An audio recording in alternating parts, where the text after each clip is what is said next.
Assalamualaikum warahmatullahi wabarakatuh.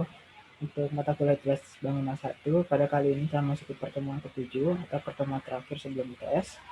Dan pada pertemuan kali ini akan dibahas mengenai sistem sirkulasi air panas untuk bangunan. Jadi, sistem penyediaan air panas itu adalah instalasi yang menyediakan air panas dengan menggunakan sumber air bersih.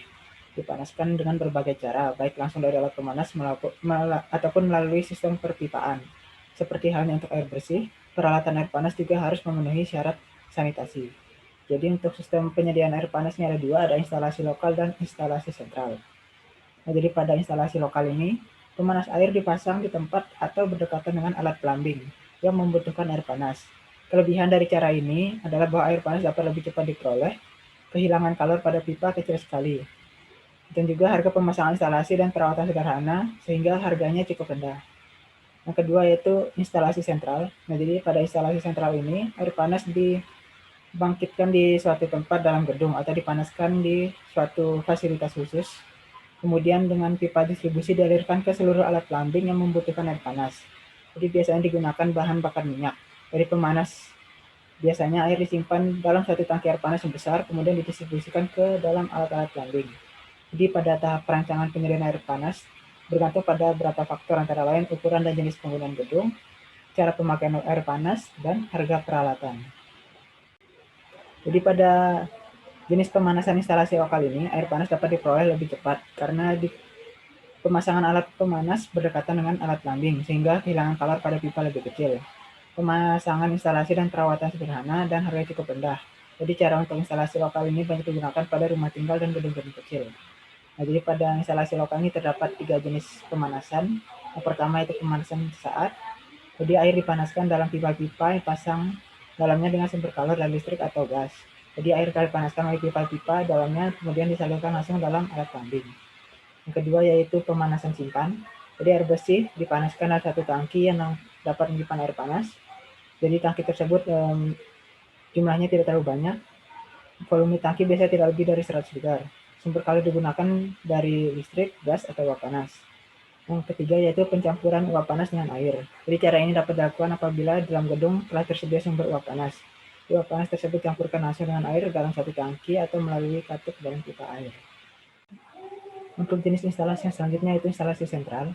Jadi pada jenis instalasi sentral ini air panas dimancurkan di suatu tempat dalam gedung, kemudian dilirkan melalui pipa ke seluruh alat plumbing yang membutuhkan air panas.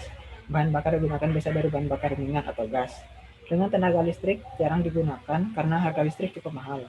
Dari alat pemanas air panas disimpan dalam tangki yang besar, kemudian dialihkan ke alat-alat plumbing melalui pipa distribusi. Jadi pada instalasi sentral ini terdapat dua sistem. Yang pertama itu sistem langsung atau sistem terbuka, di mana pada sistem langsung ini dapat dilihat pada ilustrasi tampilkan pada slide.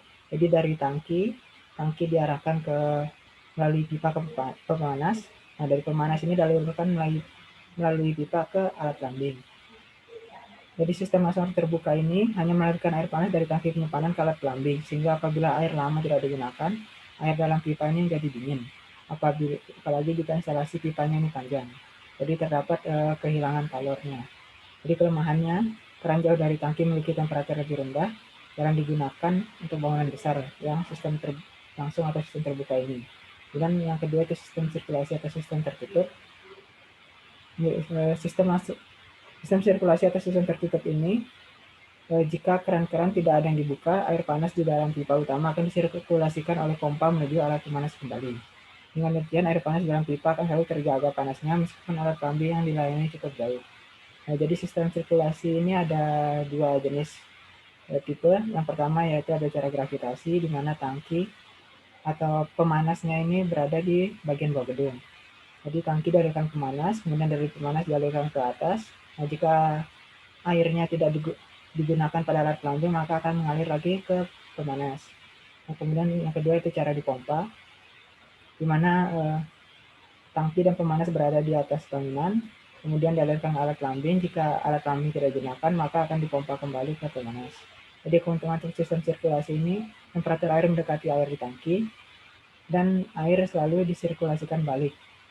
Sehingga untuk air dalam pipa ini tetap bersuhu panas. Ada beberapa hal-hal penting yang perlu diperhatikan dalam sistem sirkulasi air panas. Yang pertama itu kemiringan pipa. Yang kedua, perbandingan pipa sirkulasi timbal dan ganda. Yang ketiga, perbedaan sirkulasi gravitasi dan sirkulasi pompa. Yang keempat, reverse return atau keseragaman temperatur. Dan yang kelima, pipa dan tangki ekspansi.